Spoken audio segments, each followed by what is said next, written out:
नमस्कार। आज की बात में आपका स्वागत है। आज सबसे पहले मैं आपको सुप्रीम कोर्ट के एक अहम फैसले के बारे में बताना चाहता हूं। कभी कभी चुनावी खबरों के शोर में ऐसी खबरें दब जाती हैं, लेकिन नेशनल इंटरेस्ट में, देश हित में ऐसी खबरों को जानना समझना जरूरी है। सुप्रीम कोर्ट के आज के इस फैसले का असर भारत की अंतर्राष्ट्रीय ख्याति पर, इंटरनेशनल इमेज पर पड़ेगा। कहने को तो खबर इतनी सी है कि सुप्रीम कोर्ट ने आज देवास मल्टीमीडिया की पिटीशन खारिज कर दी, अपील को रिजेक्ट कर दिया। यह appeal national company law tribunal यानी एनसीएलटी के फैसले के खिलाफ थी। एनसीएलटी ने देवास मल्टीमीडिया को वाइंड अप करने का आदेश दिया था। तो आज के इस फैसले का मतलब है कि देवास मल्टीमीडिया को लिक्विडेशन में जाना होगा, इस कंपनी को खत्म कर दिया जाएगा। लेकिन बात इतनी नहीं है। सुप्रीम कोर्ट ने माना कि देवास मल्टीमीडिया नाम की एक कंपनी फर्जी थी, फ्रॉड करने के लिए बनाई गई थी और उसका इरादा कुछ अफसरों के साथ मिलकर देश को लूटना था। अब देवास वही कंपनी है जिसने भारत के खिलाफ इंटरनेशनल लेवल पर कई मुल्कों में कई केस फाइल किए हैं। देवास को अक्टूबर 2020 में भारत सरकार के खिलाफ 835 करोड़ रुपए का आर्बिट्रेशन का अवार्ड मिला था। इसका नतीजा यह हुआ कि फ्रांस और कनाडा में कोर्ट ने यह आदेश दे दिया कि देवास मल्टीमीडिया की 835 करोड़ की ड्यूज को रिकवर करने के लिए इन देशों में भारत सरकार की प्रॉपर्टीज को जब्त किया जाए। कनाडा में तो एयर इंडिया और एयरपोर्ट अथॉरिटी की संपत्ति को जब्त करने की कार्रवाई शुरू भी हो गई थी। इसीलिए मैंने कहा यह ऐसा मुद्दा है जिस पर पूरी दुनिया में भारत की साख पर पट्टा लग रहा था। हालांकि अब सुप्रीम कोर्ट ने देवास मल्टीमीडिया को फर्जी कंपनी घोषित कर दिया है, इसे वाइंड अप करने का आदेश दे दिया है। इसके बाद अब इंटरनेशनल लेवल पर इस मामले में दोबारा फाइट करना होगा। आप सोच रहे होंगे आखिर ऐसा क्या हुआ जिसके कारण एक कंपनी दुनिया में भारत की संपत्तियों पर दावा करने का हकदार हो गई। किसकी गलती से ऐसा हुआ और इस मामले में पिछली सरकारों ने कुछ क्यों नहीं किया? मोदी सरकार ने इस मामले में क्या किया? इन सवालों के जवाब आज मैं आपको दूंगा। आप भी सुनेंगे तो दंग रह जाएंगे कि कांग्रेस की सरकार के वक्त किस तरह से काम होता था, किस तरह से जानबूझकर ऐसे कॉन्ट्रैक्ट अवार्ड किए गए जो अब इंटरनेशनल लेवल पर भारत को शर्मसार कर रहे हैं। मामला बहुत इंटरेस्टिंग है। दो लाइन में कहूं तो कोई कंपनी मेरी दुकान से सामान खरीदकर वापस मुझे ही 10 गुना रेट में बेच दे और मैं खुद ही उसे ऐसा करने की परमिशन दूं, तो आप क्या कहेंगे? यही काम यूपीए सरकार के वक्त हुआ। यूपीए सरकार ने 12,000 करोड़ का स्पेक्ट्रम एक कंपनी को 1,000 करोड़ में दे दिया। मामला खुलने के डर से डील रद्द की तो हर्जाने में वो कंपनी विदेशों में मौजूद भारत की संपत्तियों पर कब्जा करना चाहती है और इंटरनेशनल कोर्ट ने उसे इसकी परमिशन दे दी है। अब ये पूरा मामला डिटेल में समझाते हैं। यह विवाद आज का नहीं है, 15 साल पुराना है। 2004 में केंद्र में कांग्रेस की सरकार बनी। सरकार बनने के कुछ ही महीने बाद यह खेल शुरू हुआ था। इसरो में काम कर चुके एक अफसर डॉक्टर एम चंद्रशेखर ने देश को लूटने की नियत से एक कंपनी बनाई। नाम रखा देवास मल्टीमीडिया। इस कंपनी में अमेरिका, फ्रांस, जर्मनी और कनाडा जैसे देशों के इन्वेस्टर्स रखे गए थे।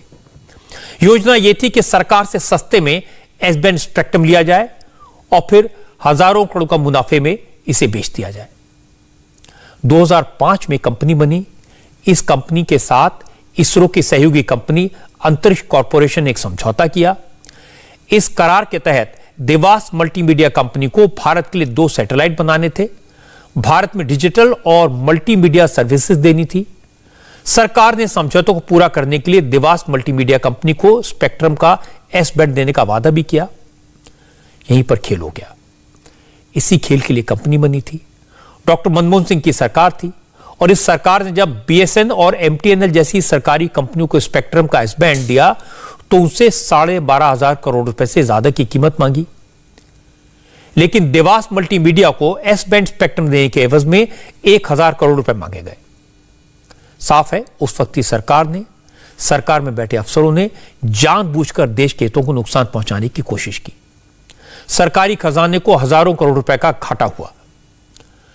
अब सवाल है कि आखिर सरकार ने एक प्राइवेट कंपनी को एस बैंड स्पेक्ट्रम दे दिया, कंपनी के साथ करार भी हो गया, तो मामला आईसीसी आर्बिट्रेशन ट्राइब्यूनल तक कैसे पहुंच गया, अंतर्राष्ट्रीय कोर्ट में कैसे पहुंचा? हुआ यह कि देवास मल्टीमीडिया से एग्रीमेंट तो हो गया, लेकिन देवास मल्टीमीडिया ने कोई काम नहीं किया। इस दौरान कांग्रेस की सरकार थी। 2.25 लाख करोड़ का 2G स्पेक्ट्रम घोटाला उजागर हो गया। क्योंकि इस घोटाले में मनमोहन सिंह की सरकार बुरी तरह से घिर गई थी, इसलिए सरकार ने घबराकर देवास मल्टीमीडिया के करार को भी रद्द कर दिया। लेकिन इसमें कई लूपहोल छूट गए।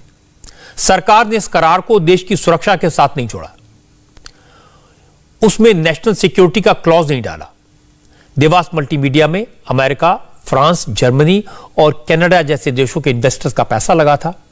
उन्होंने रिकवरी के लिए इंटरनेशनल चैंबर ऑफ कॉमर्स यानी आईसीसी में मुकदमा कर दिया। जब ICC international court of arbitration में सुनवाई शुरू हुई तो मनमोहन सिंह की सरकार ने वकील ही अपॉइंट नहीं किया। आईसीसी कोर्ट ऑफ आर्बिट्रेशन ने खुद ही एक वकील अपॉइंट किया। इस वकील को भी सरकार की तरफ से कोई जानकारी मुहैया नहीं कराई गई। आखिरकार आईसीसी कोर्ट ऑफ आर्बिट्रेशन ने देवास मल्टीमीडिया को भारत सरकार की संपत्तियों को बेचकर अपना पैसा रिकवर करने का आदेश दे दिया। आईसीसी के आदेश के बाद अमेरिका, फ्रांस, जर्मनी और कनाडा में केस शुरू हो गए और भारत की संपत्तियां खतरे में पड़ गई, इज्जत भी। इस बीच मोदी सरकार एक्शन में आई।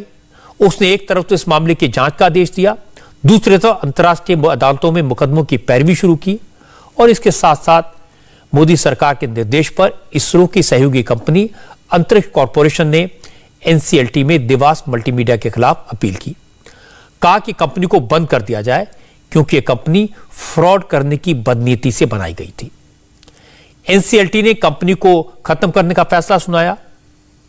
देवास मल्टीमीडिया ने इसे पैसे एनसीएलटी में चैलेंज किया और जब वहां से भी हार गए तो फिर इसके खिलाफ सुप्रीम कोर्ट में अपील की।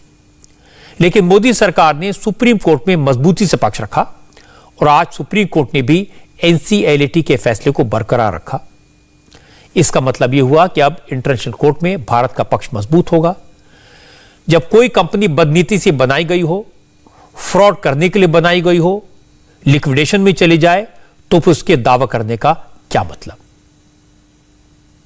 सुप्रीम कोर्ट का आज जो जजमेंट आया है, जिस तरह से सुप्रीम कोर्ट ने डिसमिस किया है पूरे केस को, जो देवास मल्टीमीडिया की अपील थी अगेंस्ट एनसीएलटी के खिलाफ, उसको पूरे तौर से खारिज कर दिया है सुप्रीम कोर्ट ने। जिस तरह से सुप्रीम कोर्ट ने खारिज किया उससे सिर्फ एक ही बात की पुष्टि होती है कि यूपीए की सरकार स्कैम और स्कैमस्टर्स की सरकार थी। जिस तरह से मनमोहन सिंह सोनिया गांधी जी के इशारे पे बार बार कोई ना कोई ऐसा काम करते थे जो कि जिसका मकसद रहता था कि देश को पीछे छोड़ना है, देश को पीछे ढकेलना है और परिवार को आगे आगे करना है। इसलिए बहुत सारे जगह पर कॉम्प्रोमाइज किया गया पैसा बनाने के लिए, देश को पीछे करने के लिए। यहां तक कि मल्टीमीडिया केस में आप देखिए, देवास मल्टीमीडिया केस में नेशनल सिक्योरिटी से भी कॉम्प्रोमाइज किया गया चंद पैसों के लिए। और यह सारा कुछ जो हुआ वो सोनिया गांधी जी और कांग्रेस के इशारे पे मनमोहन सिंह ने किया। यह खबर बड़ी है, बात अहम है, क्योंकि देश की प्रतिष्ठा का सवाल है। एक कंपनी को विदेशों में भारत की संपत्ति को जब्त करने, उसे बेचकर हर्जाने की भरपाई करने का हक मिल जाए, इससे ज्यादा शर्म की बात और क्या हो सकती है? ये वैसे ही जैसे किसी कंपनी को दिल्ली में रेल भवन या शास्त्री भवन जैसी सरकारी बिल्डिंग को जब्त करने का हक मिल जाए। ये देश की छवि को मिट्टी में मिलाने जैसा नहीं तो और क्या है? सवाल यह है, जो कंपनी इसरो के पुराने अफसर ने बनाई, उससे कांग्रेस की सरकार ने डील क्यों की? जिस एस बैंड स्पेक्ट्रम के लिए मनमोहन सिंह की सरकार ने बीएसएनएल से 12,000 करोड़ से ज्यादा वसूले, वो एस बैंड स्पेक्ट्रम देवास